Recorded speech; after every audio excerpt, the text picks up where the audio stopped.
আসসালামু আলাইকুম এভরিওয়ান, সবাইকে ওয়েলকাম করতেছি আজকের ক্লাসে। আজকের ক্লাসটা আমাদের ইন্টারের গণিত প্রথম পত্রের খুবই একটা চমৎকার অধ্যায়, একটা গুরুত্বপূর্ণ অধ্যায়, সেটা হলো 9.1, তোমাদের বইয়ের 9.1।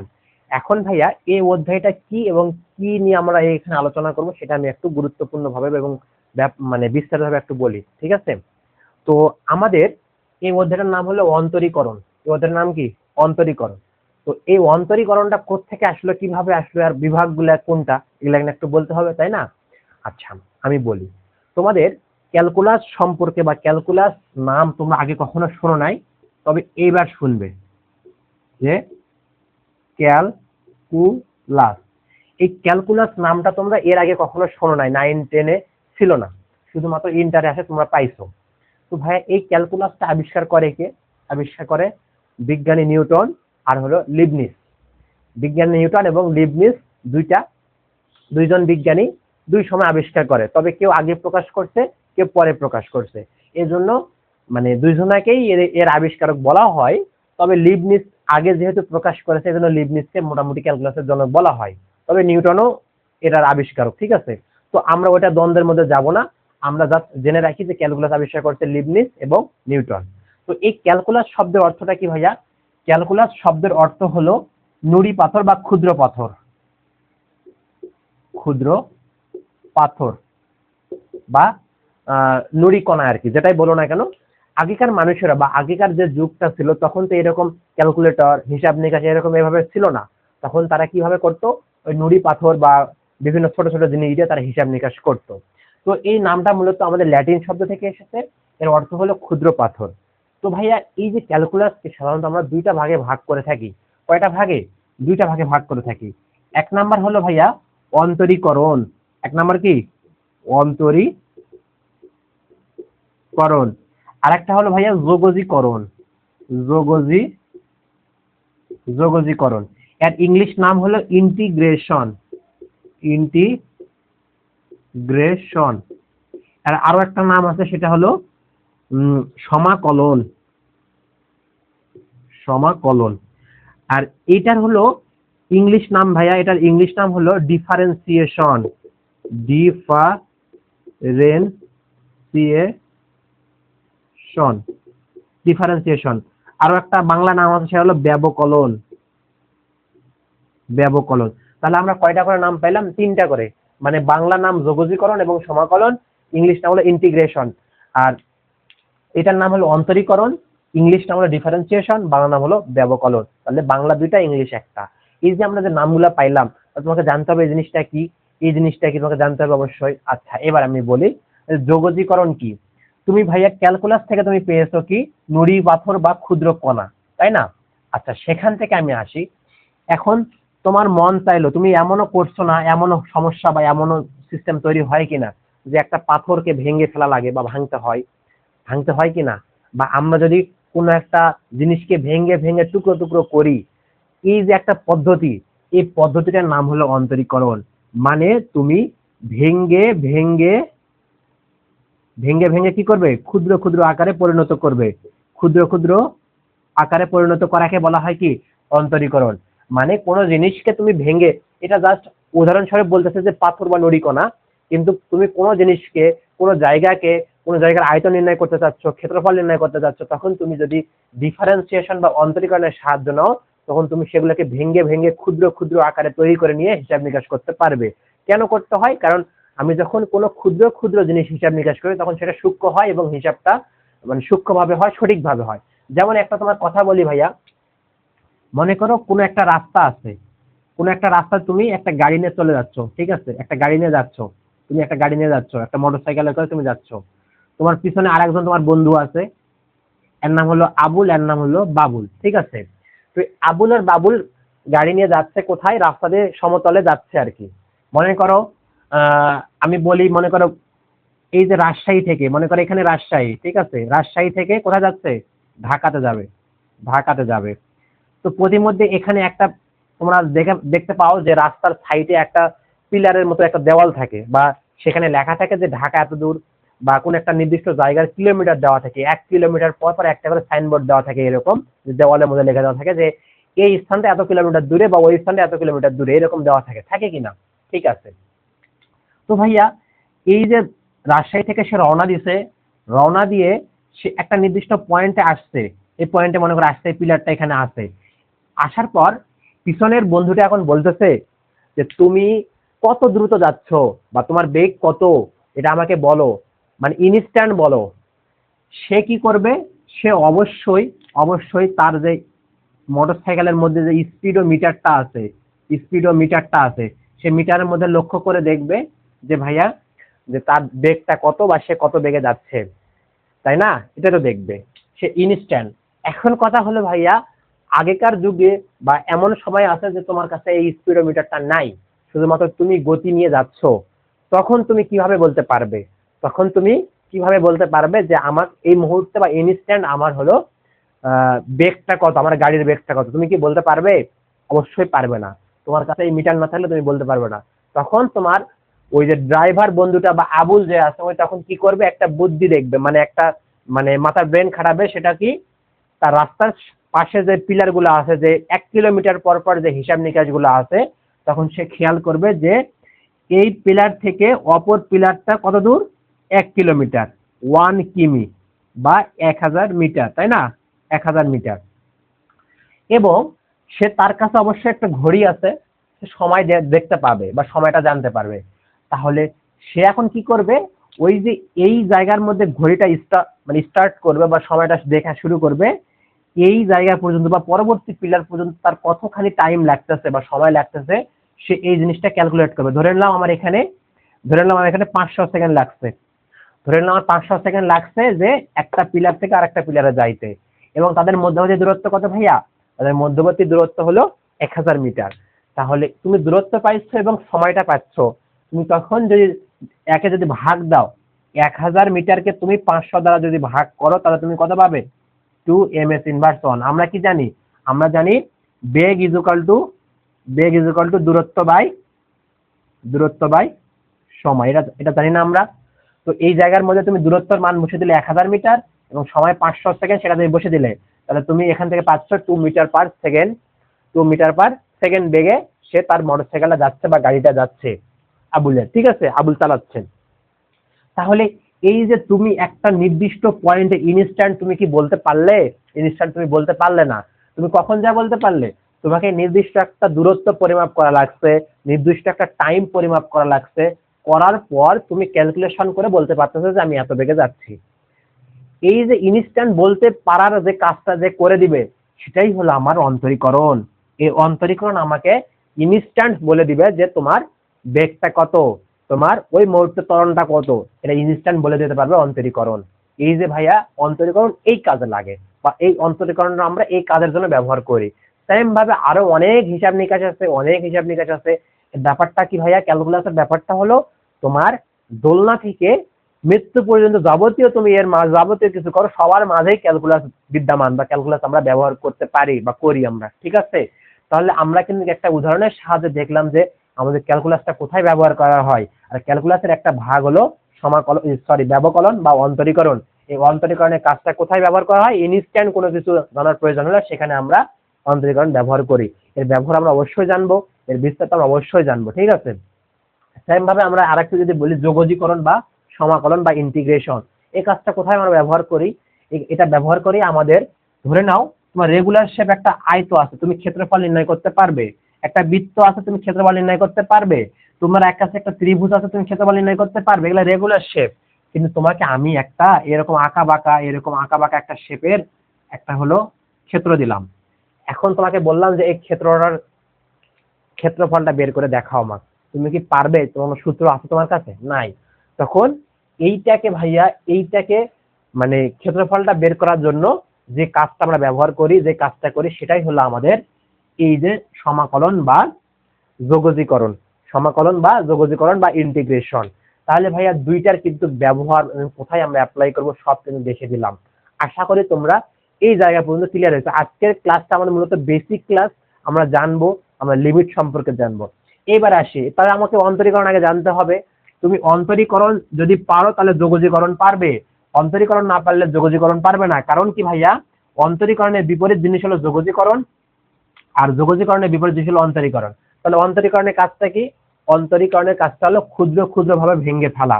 আর যোগজীকরণের কাজগুলো কি? ওই ভেঙে ফেলা জিনিসগুলোকে জোড়া লাগা, মানে ক্ষুদ্র ক্ষুদ্র ক্ষুদ্র ক্ষুদ্র কণাগুলোকে একত্রিত করা, একত্রিত একত্রিত করা, তাই না? ক্ষুদ্র ক্ষুদ্র কণাগুলোকে একত্রিত করা। এই যে তুমি ক্ষুদ্র ক্ষুদ্র কণাগুলোকে একত্রিত করলে অবশ্যই একটা বড় কণা বা বড় নুড়ি পাথর বা যেটাই বলো না কেন, যাকে ভাঙাবা তাকে তুমি এক জায়গায় করলে একটা বড় জিনিস পাবে। তার মানে যোগজীকরণ মানে হলো কি? একত্রিত করে বড় জিনিস তৈরি করা। আর অন্তরীকরণ মানে কি? বড় জিনিসকে ভেঙে ভেঙে ছোট ছোট ছোট ছোট করে ভেঙে ফেলা আর কি, ছোট ছোট তৈরি করা। এই হলো অন্তরীকরণ আর যোগজীকরণের কাজ। তাহলে ভাইয়া আমরা এটা জিনিস জানলাম। এখন তাহলে অবশ্যই আমাকে অন্তরীকরণ আগে শিখতে হবে। অন্তরীকরণের কাজটা তোমাদের করা হয় এই যে 9 অধ্যায়ের মধ্যে অন্তরীকরণটা করা হয়, আর যোগজীকরণটা করা হয় 10 অধ্যায়ের মধ্যে তোমাদের যোগজীকরণ করা হয়। দেখা যাচ্ছে? ওকে,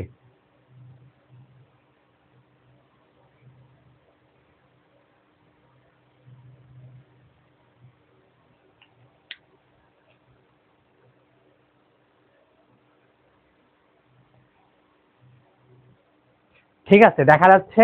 তাহলে 9-10 অধ্যায় মিলে আমাদের ক্যালকুলাস, 9-10 অধ্যায় মিলে আমাদের কি ক্যালকুলাস। তাহলে ভাইয়া অন্তরীকরণ করতে গেলে, অন্তরীকরণ করার আগে আমাদের আরো একটা জিনিস জানতে হবে, সেটা হলো লিমিট। সেটা কি ভাইয়া? লিমিট। আর বাংলা অর্থ হলো সীমা। এখন আমরা বাংলা কথায় বা আমরা বাঙালি বাংলা হিসেবে বলি যে তুমি সীমা অতিক্রম করো না, এটা বলি না আমরা? সীমা মানে কি? একটা নির্দিষ্ট স্থান বা একটা নির্দিষ্ট পয়েন্ট বা নির্দিষ্ট জায়গা। সেরকম ভাবে আমাদের গাণিতিক ভাবেও সীমা আছে। সেই সীমা, লিমিট বা ইংলিশ হলো লিমিট। এই লিমিট নিয়ে আমাদের আলোচনা করা হয় এই 9.1 অধ্যায়ে। আমরা লিমিট নিয়ে হিউজ আলোচনা করব। লিমিট নিয়ে অনেক কিছু জানতে হবে। তুমি যদি লিমিট সম্পর্কে ধারণা না থাকে তাহলে তুমি কিন্তু ডিফারেন্সিয়েশন বা অন্তরীকরণ করতে পারবে না। আর অন্তরীকরণ না পারলে যোগজীকরণ পারবে না। আর যোগজীকরণ না পারলে ভাইয়া তোমার ফিজিক্সের অনেক অনেক জিনিস তুমি মিস করে ফেলবে। কারণ তুমি সূত্রর প্রতিপাদন করতে পারবে না, তুমি বিভিন্ন অঙ্ক করতে পারবে না। তারপর মনে করো আরো যখন হায়ার স্টাডিতে যাবে তখন তুমি সেখানে আরো বড় বড় সূত্র তোমাকে অ্যাপ্লাই করতে হবে, বড় বড় সূত্র প্রতিপাদন করতে হবে, তুমি যখন পারবে না। ঠিক আছে? তাহলে অবশ্যই ক্যালকুলাসটা ভিত্তি হলো ইন্টার, বা ক্যালকুলাস থেকে আমরা ভিত্তিটা শুরু করি। ঠিক আছে? তাহলে অবশ্যই বেসিক থেকে জানতে হবে, মনোযোগ দিয়ে ক্লাসটা করতে হবে, অবশ্যই অবশ্যই নোট করবে। ঠিক আছে, তাহলে আমরা এগুলো একটু ক্লিন করি, করে আমরা এখন লিমিট শুরু করব। তার মানে কি আমাকে লিমিট সম্পর্কে আগে জানতে হবে। ওকে, লিমিট সম্পর্কে আমরা জানবো।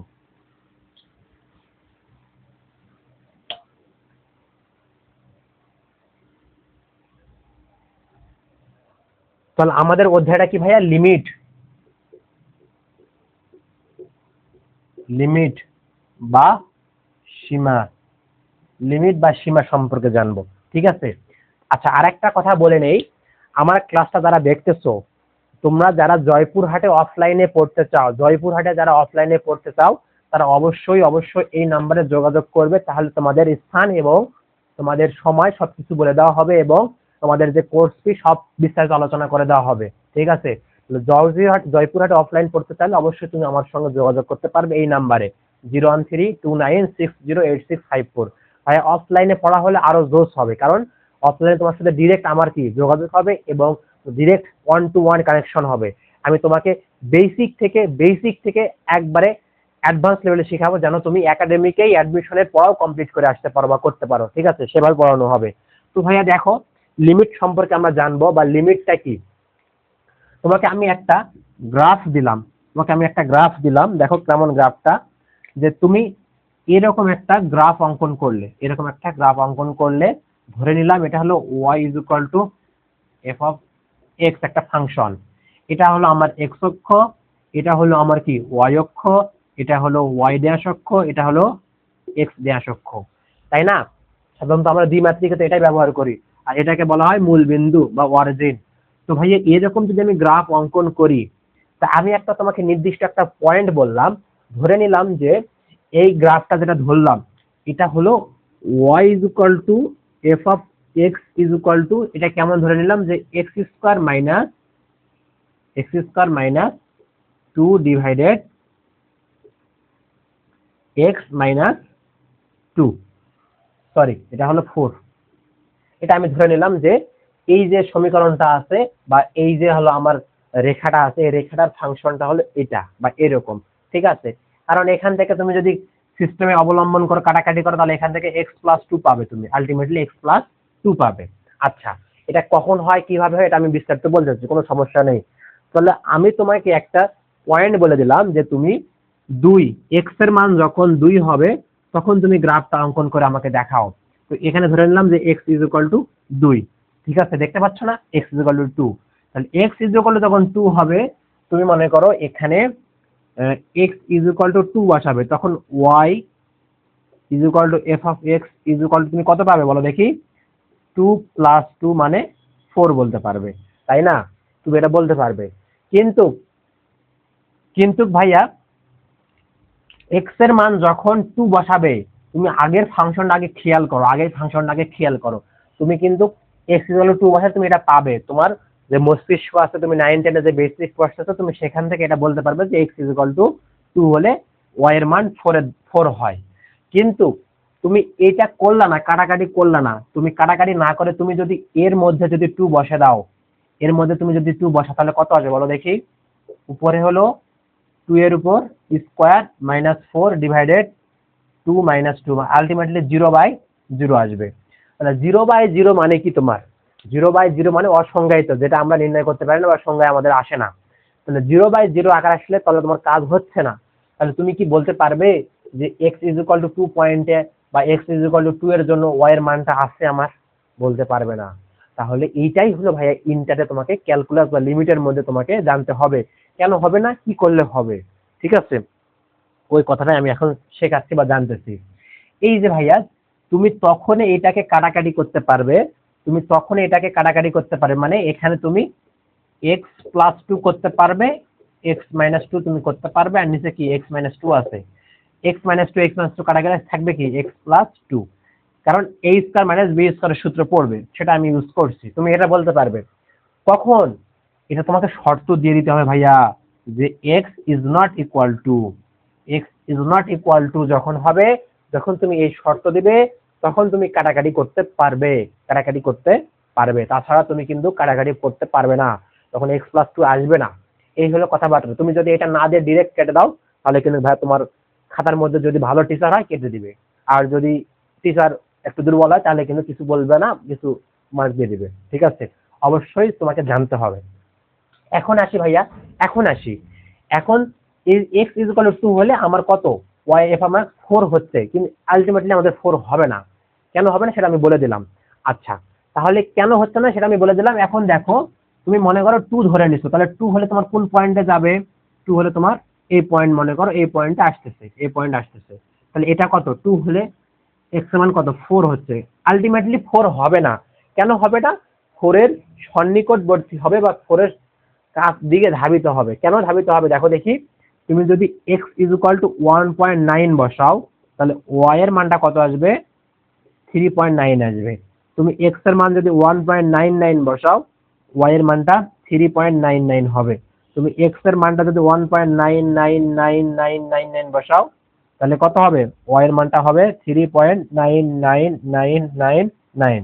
তাহলে দেখো, তুমি x এর মান যখন 1 থেকে 2 এর দিকে ধাবিত হচ্ছ, এটা কোন দিকে যাচ্ছে, 2 এর দিকে যাচ্ছে না? তাহলে আমার আলটিমেটলি এই মানগুলো কোন দিক থেকে যাচ্ছে ভাইয়া, এদিক থেকে যাচ্ছে, এদিক থেকে যাচ্ছে। তার মানে এই পয়েন্টে,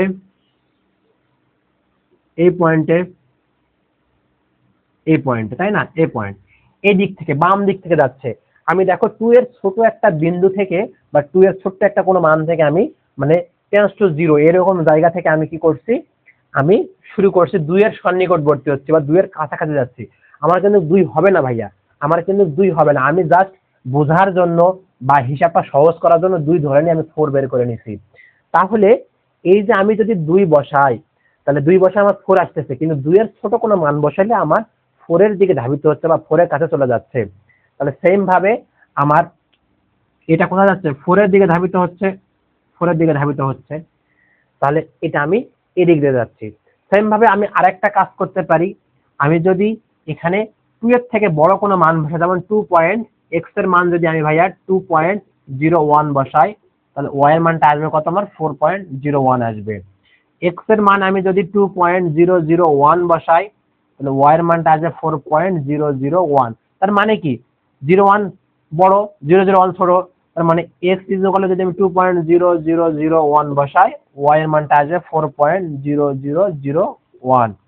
তাহলে এখানে তুমি একটা জিনিস চিন্তা ভাবনা করে দেখো, তুমি যখন 2 এর থেকে বড় কোনো মান থেকে তুমি 2 এর দিকে ধাবিত হচ্ছ, তোমার কিন্তু ওয়াই এর মানটা 4 এর সন্নিকটবর্তী হচ্ছে বা 4 এর দিকে ধাবিত হচ্ছে। তার মানে আলটিমেটলি তোমার এরকম আসতেছে, দেখো দেখি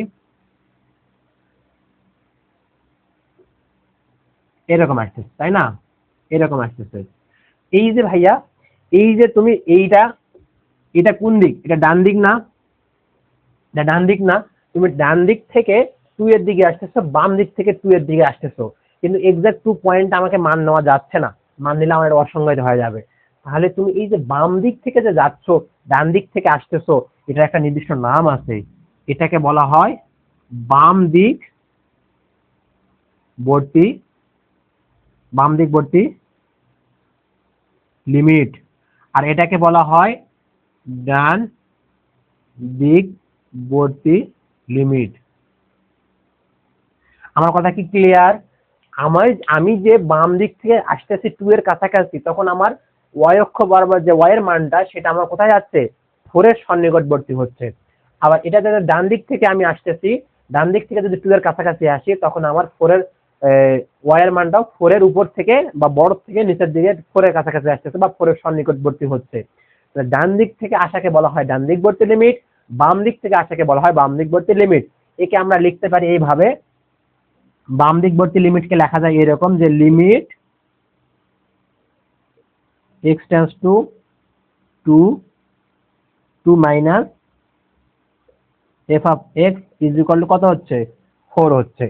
এটাকে লেখা যায় কি limit x tends to 2 minus f of x is equal two 4। এই কথাটার মানে হলো ভাইয়া, এই যে বাম দিক এর জন্য মাইনাস, ডান দিক হলে কি হবে? ডান দিক হলে আমার কি হবে ভাইয়া? ডান দিক হলে এরকম হবে যে limit x tends to 2 plus f of x is equal two 4। এটা হলো ডান দিকবর্তীর জন্য।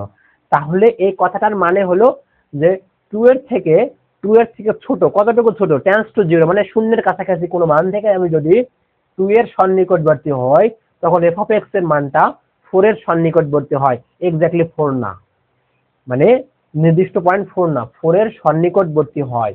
4 এর সন্নিকটবর্তী হয় কখন? যখন আমি বাম দিক থেকে ছোট কোনো মান থেকে আমি যখন 2 এর সন্নিকটবর্তী হব, f অফ x এর মানটা 4 এর সন্নিকটবর্তী হয়। সেম ভাবে এই কথাটার মানে হলো যে 2 থেকে বড় কোনো মান থেকে যখন আমি 2 এর সন্নিকটবর্তী হব, তখন f অফ x এর মানটা 4 এর সন্নিকটবর্তী হয়। এই যে ভাইয়া লিমিট, এটা ডান লিমিট বাম লিমিট, এটাকে আরো শর্টকাটে বলা হয় যে লেফট হ্যান্ড লিমিট, এটাকে বলা হয় রাইট হ্যান্ড লিমিট, আর H L S L H L. এখন কথা হলো, যদি কোথাও তুমি এই দুইটা সমান পাও, মানে ডান দিকবর্তী লিমিট আর বাম দিকবর্তী লিমিট যদি তুমি কোথাও সমান পাও, তাহলে কিন্তু ভাইয়া তুমি কি বলতে পারবে? তাহলে তুমি দেখা যাচ্ছে যদি ডান দিকবর্তী লিমিট আর বাম দিকবর্তী লিমিট যদি কোথাও সমান হয়ে যায়, তাহলে তুমি বলতে পারবে যে এই ফাংশনের এই বিন্দুতে লিমিটটা বিদ্যমান আছে, অথবা লিমিটের অস্তিত্ব আছে, বা ফাংশনের অস্তিত্ব লিমিটের অস্তিত্ব আছে, মানে এই দুটো আমরা বলতে পারবো। কি বলতে পারবো? তাহলে এখান থেকে আমি সিদ্ধান্তে উপনীত হতে পারি, সিদ্ধান্ত নিতে পারি যে কোথাও যদি লেফট হ্যান্ড লিমিট অর্থাৎ বাম দিকবর্তী লিমিট ইজ ইকুয়াল টু ডান দিকবর্তী লিমিট যদি কোথাও সমান হয়ে যায়, তখন আমি বলতে পারবো, কি বলতে পারবো? যে লিমিট ওই বিন্দুতে, যে বিন্দুতে আমি বের করব, যেমন এখানে 2 পয়েন্ট বলছি, 2 পয়েন্ট বলার পর যদি আমার মানে 2 বিন্দুতে বলছি, এখন 2 বিন্দু না বলতে যদি আমি 3 বিন্দুতে বলতাম বা 4 বিন্দুতে বলতাম, নির্দিষ্ট প্রশ্নে বলে দেবো। তবে আমি এটা মনে রাখবো, এখন এখানে এটা মনে রাখি যে যদি কখনো সমান হয়, তখন সীমা বিদ্যমান বা লিমিট বিদ্যমান থাকবে, অথবা লিমিটের অস্তিত্ব বা সীমার অস্তিত্ব থাকবে। লিমিটের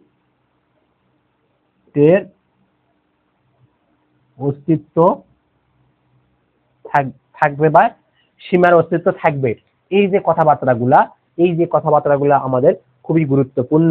এগুলা তোমাদের ম্যাথ প্রবলেম সলভ করতে হবে এই শর্তের উপর ভিত্তি করে। আমার কথা কি ক্লিয়ার? আচ্ছা, এখন আসি ভাইয়া আমরা মান কিভাবে বসাবো, মান কিভাবে বের করব। তুমি যখন কোথাও এরকম x টেন্ডস টু 2 মাইনাস পাবে বা x টেন্ডস টু 2 প্লাস পাবে, তোমার কথা হলো, তোমার কাজ হলো ভাইয়া এই যে জিনিসটা তুমি ডিরেক্ট এখানে 2 বসাবে, ওই ফাংশনের মধ্যে তুমি 2 বসাবে, বসার সময় মান বসার সময় তুমি 2ই বসাবে। কিন্তু তুমি যখন দেখবে যে ফাংশনটা কোন দিকে আছে, আগে আছে না পরে আছে, ডান দিকে আছে না বাম দিকে আছে, ফাংশনটা নির্ধারণ করার জন্য আমাকে এই মাইনাস প্লাস গুলো মানে কাজ করতে হবে আর কি। মাইনাস প্লাসটা আমাকে এটার মধ্যে ইনক্লুড করতে হবে, কারণ মাইনাস মানে কি প্লাস মানে কি এটার ব্যাখ্যা আমি বলে দিলাম। এই মাইনাস প্লাস গুলো ইনক্লুড করে তোমাকে ফাংশনটা চিহ্নিত করতে হবে। কারণ আমি একটু ক্লিন করে নেই, দেখো আমি একটু ক্লিন করি, ঠিক আছে? দেখো আমি তোমাকে এরকম একটা ফাংশন দিলাম, মনে করো y is equal to F of x is equal two এরকম আছে যে এক্স স্কয়ার প্লাস 1 যখন যখন আমার এক্স লেস দ্যান ইকুয়াল 1 হয়। আরো একটা ফাংশন দিলাম এক্স প্লাস 2 যখন আমার এক্স গ্রেটার দ্যান ইকুয়াল 1 হয়। আবার ধরে নিলাম যে 0 যখন এক্স ইজ ইকুয়াল টু 0 হয়। তাহলে ভাইয়া আমার কিন্তু এক্সাক্ট এখানে তিনটা ফাংশন, এটাকে বলা হয় খণ্ডিত ফাংশন। এটাকে বলা হয় কি? খণ্ডিত ফাংশন।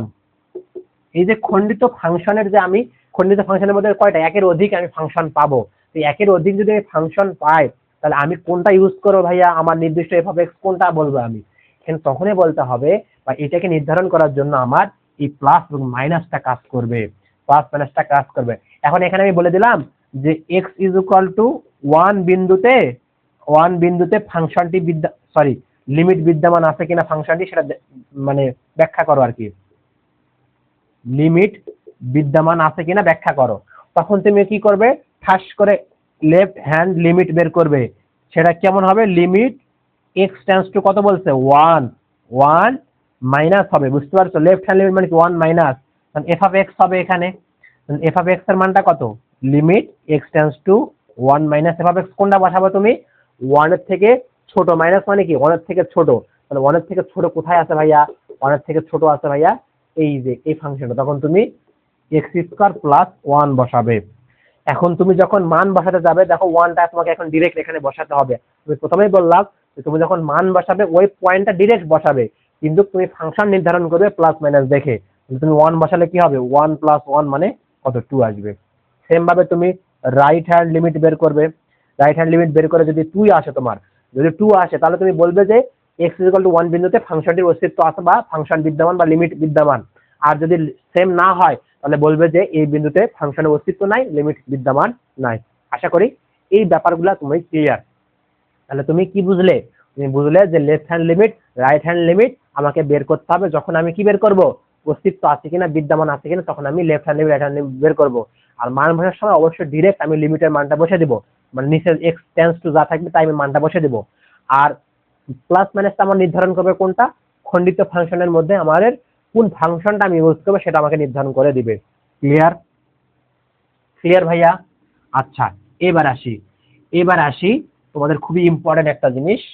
এখন প্রশ্ন এমনও হতে পারে যে এমনও হয়েছে যে limit x tends to 3 x square minus 9 x minus 3 এটা ইজ ইকুয়াল টু মান বের করো, এটা ইজ ইকুয়াল টু কত হবে? এটা হট বের করো। তাহলে এই যে এক্স টেন্ডস টু 3 দেখতে পাচ্ছ, এটা না দিয়ে মনে করো আমি একটা জেনারেল কেস দিলাম যে এক্স টেন্ডস টু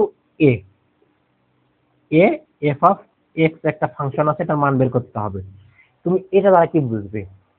তুমি এটা দ্বারা কি বুঝবে আমাকে একটু বলো। এটা দ্বারা বুঝবে, তুমি এটা বুঝবে যে এখানে লেফট হ্যান্ড লিমিটও আছে, রাইট হ্যান্ড লিমিটও আছে। এখানে তোমার লিমিট এক্স টেন্ডস টু এ মাইনাসও আছে, এখানে তুমি লিমিট এক্স টেন্ডস টু এ প্লাসও আছে। আমার কথা কি ক্লিয়ার?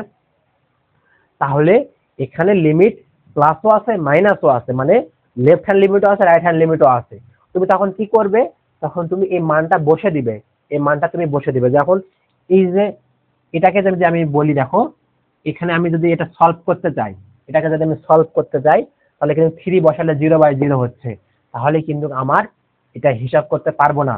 তখন আমি এটা কি করব ভাইয়া, এটাকে আমি সলভ করব। কিভাবে সলভ করব, যে লিমিট এক্স টেন্ডস টু 3। আমি আগেই বলে দিয়েছিলাম যে তুমি যখন সাইটে নোট দিবে যে এক্স ইজ নট ইকুয়াল 3, তখন তুমি এখান থেকে কাটতে পারবে কি এক্স স্কোয়ার 3 এর উপর স্কোয়ার মানে কি 9, মানে x plus 3 into x minus 3 এ স্কোয়ার মাইনাস বি স্কোয়ার সূত্র অনুসারে, তাহলে এক্স মাইনাস 3, তাহলে তুমি এক্স মাইনাস 3 কেটে চলে গেলে কি থাকবে, limit x tends to 3 x plus 3 তুমি পাবে। কিন্তু কথা হলো ভাইয়া, তুমি কাটতে তখনই পারবে যখন তুমি পাশে এই নোটটা দিবে যে এক্স ইজ নট ইকুয়াল 3, তাছাড়া কিন্তু কাটা সম্ভব না।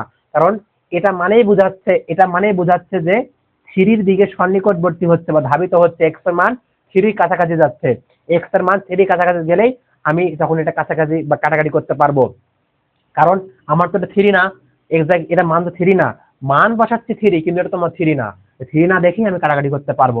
তো আমাদের বইয়ে সাধারণত এগুলা বলা লাগে না, এটা বলে দেওয়া লাগে না, অটোমেটিকলি স্যারেরা বুঝে নেয় যে বাস্তবে এটা 3 নয়, 3 দিকে ধাবিত হচ্ছে, বুঝতে পারছো?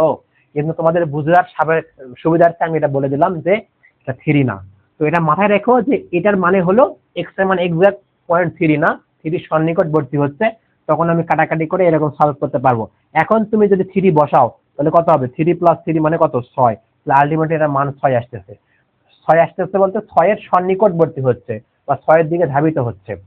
এই যেমন y অক্ষ বরাবর 6 এর দিকে ধাবিত হচ্ছে। আমার কথা কি ক্লিয়ার হয়েছে তোমরা?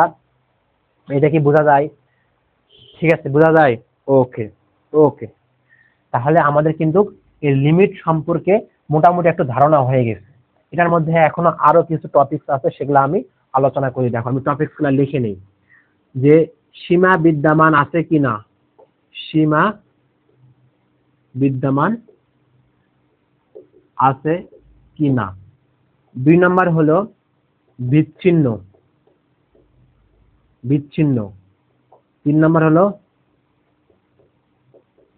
অবিচ্ছিন্ন।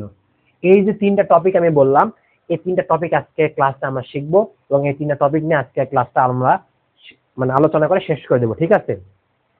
ওকে, আরেকবার আমি আরেকটা কথা বলে নেই ভাইয়া, আমাদের অনলাইনে ইন্টারে কোনো কোর্স নেই। যারা অনার্সের কোর্স আছে, যারা আমাদের অফলাইন ব্যাচে পড়তে চাও বা অফলাইনে যারা পড়তে চাও, জয়পুরহাটে তাদেরকে আসতে হবে, বা জয়পুরহাটের মধ্যে যারা আছে তারা আমার কাছে অফলাইনে পড়তে পারবে। সেটা হলো এই 0132960865 এই নাম্বারে তোমরা কন্ট্যাক্ট করে আমার ব্যাচ, টাইম এবং কোর্স ফি সম্পর্কে যাবতীয় ডিটেলস তুমি এখান থেকে পেয়ে যাবে। তো অবশ্যই ভাইয়া, যারা গণিতে ভালো করতে চাও, গণিত মজা মজা করে শিখতে চাও এবং তোমাদের একাডেমিকেই ভার্সিটির প্রস্তুতির 30 থেকে 40% থেকে 60% তুমি এগিয়ে নিতে চাও, তাহলে অবশ্যই তুমি আমার সাথে কন্ট্যাক্ট করে আমার ব্যাচে বা আমার কাছে তুমি করতে পারো। আমি নির্দ্বিধায় বলতে পারি এবং বিশ্বাস রেখে বলতে পারি ভাইয়া, তুমি অবশ্যই ভালো করবে, ঠিক আছে? আমার যারা স্টুডেন্ট আছে তারা অবশ্যই বিভিন্ন জায়গায় বিভিন্ন ভার্সিটিতে চান্স পেয়েছে, তারা ভালো জায়গায় পড়তেছে। অবশ্যই তুমিও এগিয়ে থাকবে এক ধাপ। ওকে, ঠিক আছে। তাহলে এই যে 3টা টপিকের মধ্যে ভাইয়া সীমা বিদ্যমান আছে কিনা, এটা কিন্তু আমি তোমাদের ক্লিয়ার করে দিয়েছি,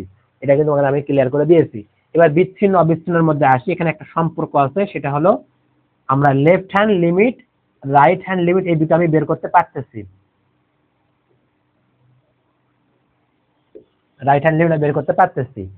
তাহলে এই সীমা বিদ্যমান আছে কিনা, এটার উপর নির্ভর করে আমাকে এই দুটো স্টেপ বের করতে হবে। যদি আমার সীমা বিদ্যমান না থাকে, যদি আমার লেফট হ্যান্ড লিমিট এবং রাইট হ্যান্ড লিমিট যদি সমান না হয়, তখন আমি ডিরেক্ট বলে দিব যে সেই ফাংশনটা বা ওই বিন্দুতে ফাংশনটা বিচ্ছিন্ন। মানে বিচ্ছিন্ন বলতে কি বোঝাচ্ছে, বোঝাচ্ছে এরকম। আমি একটা গ্রাফ অঙ্কন করি, দেখো একটা গ্রাফ অঙ্কন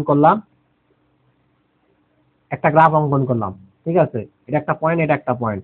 তুমি এই যে দেখো, আচ্ছা এখানে গ্রাফটা আমি যদি আর একটু সুন্দর করে অঙ্কন করি, আমি যদি এই বরাবর যাই তাহলে হচ্ছে এই যে এই বরাবর দেখো, তুমি এক্স এর মানটা এক্স ইজ ইকুয়াল টু এ পয়েন্টে আসলেও, এটা হলো এ পয়েন্ট ধরে নিলাম, তুমি আসলেও দেখো ওয়াই এর মানটা কি এক জায়গার মধ্যে আসতেছে, বা ওয়াই এর মানটা কি আমার এক পয়েন্ট আসে মিলিত হয়েছে, হয় না। এটাকে আমি L1 যদি ধরি, এটাকে আমি L2 যদি ধরি, তাহলে এক্স এর মানটা এর দিকে ধাবিত হচ্ছে, কিন্তু আমার ওয়াই অক্ষ বরাবর যে মানটা আছে সেটা কিন্তু একটা পয়েন্টে আসতেছে না। এখানে কিন্তু একটা পয়েন্টে আসছিল, 4 পয়েন্টে আসছিল, কিন্তু এখানে ভাইয়া আসতেছে না। এটা L1 L2 মানে দুইটা পয়েন্টে নির্দিষ্ট হয়েছে। মানে যে ফাংশনটা ভাঙ্গা বা যে গ্রাফটা ভাঙ্গা বা বিচ্ছিন্ন, বা ডিসকন্টিনিউয়াস ফাংশন, তাহলে সেটা মানেই বুঝাবে বা সেটাই হলো আমাদের বিচ্ছিন্ন ফাংশন বা বিচ্ছিন্নতা নির্ণয় করার সিস্টেম। তাহলে এই পয়েন্টে তুমি সেম পাবে না, সেম তুমি পাবে না, মানে এক্স ইজ ইকুয়াল টু এ বিন্দুতে এ হলো L1 ও L2 সেম হবে না। যখন L1 L2 সেম হবে তখন তুমি বলতে পারবে যে লিমিটটা বিদ্যমান আছে এবং সেটা বিচ্ছিন্ন নয়, অবিচ্ছিন্ন ফাংশন। আর যখন সমান তুমি পাবে না বা তোমার যখন এটা ভাঙা থাকবে তখন তুমি বলতে পারবে কি এটা হলো বিচ্ছিন্ন ফাংশন। তাহলে এইটা বোঝার জন্য বা এটা বোঝার জন্য আমার এই যে গাণিতিকভাবে আমরা এটা ভাবে প্রমাণ করব, সেটা কি সীমা বিদ্যমান আছে কিনা। সীমা বিদ্যমান থাকার পরও বিচ্ছিন্ন হতে পারে, অবিচ্ছিন্ন হতে পারে। আর সীমা বিদ্যমান যদি প্রথমেই না থাকে, মানে প্রথমেই তোমার লিমিট, ডান লিমিট এবং বাম লিমিট সমান হয় নাই, তখন তুমি ডিরেক্ট বলে দিবে যে ফাংশনটা কি অবিচ্ছিন্ন, ফাংশনটা বিচ্ছিন্ন। আর যদি সীমা বিদ্যমান থাকে তখন তোমাকে টেস্ট করে দেখতে হবে যে বিচ্ছিন্ন হতে পারে, অবিচ্ছিন্ন হতে পারে। ঠিক আছে, এই শর্তটা যখন কেউ মানবে, মানার পর তোমাকে আরেকটা জিনিস চেক করতে হবে, এফ অফ এ পয়েন্ট, মানে তোমার ফাংশনে বা তোমার প্রশ্নে যেটা বলে দিবে যে এই পয়েন্টে তুমি বিচ্ছিন্নতা অবিচ্ছিন্নতা নির্ণয় করো, তখন ওই পয়েন্টটা এক্সাক্ট ওই পয়েন্টটা তুমি এখানে বসে দিবে, দি এফ অফ এক্স এর মানটা তুমি বের করে নিবে। তারপরে এফ অফ এক্স মনে করে একটা আছে, এফ অফ এক্স এর মানটা যদি ভাইয়া সমান হয়, অর্থাৎ এই তিনটা যদি সমান হয় তিনটায়, তখন তুমি বলবে যে ফাংশনটা কি অবিচ্ছিন্ন। আর যদি এই প্রথমে দুটো সমান হয়েছে পরেরটা সমান হয় নাই, তাহলে বলবে যে বিচ্ছিন্ন। আর যদি তিনটায় সমান হয় তাহলে বলবে কি অবিচ্ছিন্ন। আমার কথা কি ক্লিয়ার? আমি একটু লিখে দেই, দেখো, left hand limit is equal to right hand limit is equal to F of A. এটা হলে কি হবে? অবিচ্ছিন্ন হবে, অবিচ্ছিন্ন। আর left hand limit is equal to right hand limit is not equal F of A, অথবা left hand limit is not equal right hand limit is equal to f of a হতে পারে। এই দুটাই হবে কি বিচ্ছিন্ন, এই দুটাই হবে কি ভাইয়া বিচ্ছিন্ন। তাহলে এটা মাথায় রেখো, প্রথমে লিমিট বিদ্যমান থাকতে হবে, অর্থাৎ left hand limit right hand limit সমান হতে হবে, তারপর আমরা চেক করব বিচ্ছিন্ন না অবিচ্ছিন্ন। যদি সমান না হয় ডিরেক্ট বলবো কি বিচ্ছিন্ন, আর সমান হলে তখন আমি এফ অফ এ যদি সমান হয় তাহলে বলবো কি অবিচ্ছিন্ন, আর এফ অফ এ যদি সমান না হয় তখন বলবো কি বিচ্ছিন্ন। এই যে ভাইয়া তিনটা কন্ডিশন আমি বললাম এবং এই যে তিনটা টপিক বললাম, এটা কিন্তু তোমাদের জন্য খুবই খুবই ইম্পর্টেন্ট। তোমাদের একাডেমিক বলো, অ্যাডমিশন বলো, বিভিন্ন ভার্সিটি, মেডিকেল, ইঞ্জিনিয়ারিং, মেডিকেল তো না, ইঞ্জিনিয়ারিং এবং বিভিন্ন যে ভার্সিটি গুলো আছে সেগুলোর মধ্যে তোমাকে এই যে এই টপিক গুলা লিমিট বিদ্যমান আছে কিনা, অবিচ্ছিন্ন অবিচ্ছিন্ন, অবশ্যই অবশ্যই আনসার করতে হবে বা এমসিকিউ এর মধ্যে আসে। তাহলে আজকে আমরা টপিকটা শিখলাম, এখন আমরা কিছু একটা ম্যাথ নিয়ে তোমাদের বই থেকে একটা ম্যাথ প্রবলেম সলভ করে আজকে ক্লাসটা শেষ করব। তো একটু ওয়েট করো, আমি অঙ্কটা উঠাই নেই, ঠিক আছে? তাহলে আমরা তোমাদের বই থেকে একটা ম্যাথ প্রবলেম নিয়েছি, দেখো, F of x is equal two x modulus divided x যখন এক্স ইজ নট ইকুয়াল 0, আর একটা কি এক্স ইজ যখন 1 হয় তখন হলো এক্স এর মান কত হয়? 0 হয়। তো এটা হয়, তবে দেখাও যে এক্স ইজ ইকুয়াল টু 0 বিন্দুতে ফাংশনটি অবিচ্ছিন্ন নয়, মানে এক্স ইজ ইকুয়াল টু 0 বিন্দুতে ফাংশনটি বিচ্ছিন্ন। তাহলে ভাইয়া এখন ফাংশনটি বিচ্ছিন্ন অবিচ্ছিন্নতা এটা নির্ণয় করতে তোমাকে কি বের করতে হবে? আগে বের করতে হবে left hand limit is equal to right hand limit is equal to F of A. এই তিনটার মধ্যে যে কোনো একটা যদি ইজ নট ইকুয়াল হয়ে যায় তাহলে তুমি বলতে পারো ফাংশনটি কি বিচ্ছিন্ন, মানে অবিচ্ছিন্ন না। এখন প্রথমে যদি আমাদের কি হয়, প্রথমে যদি আমাদের সমান না হয় তখন পরেরটা বের করার দরকার নাই, তখন এমনি বলে দিতে পারবো যে ফাংশনটি কি বিচ্ছিন্ন। ওকে, তাহলে আমি এখন এটা বের করি। তাহলে কোন পয়েন্টে বলছে আমাকে বের করতে বলছেন? এক্স ইকুয়াল টু 0 পয়েন্টে। তাহলে আমি এখন লিখবো যে সমাধান যে এক্স ইকুয়াল টু 0 বিন্দুতে এফ অফ এক্স ফাংশনের বিচ্ছিন্নতা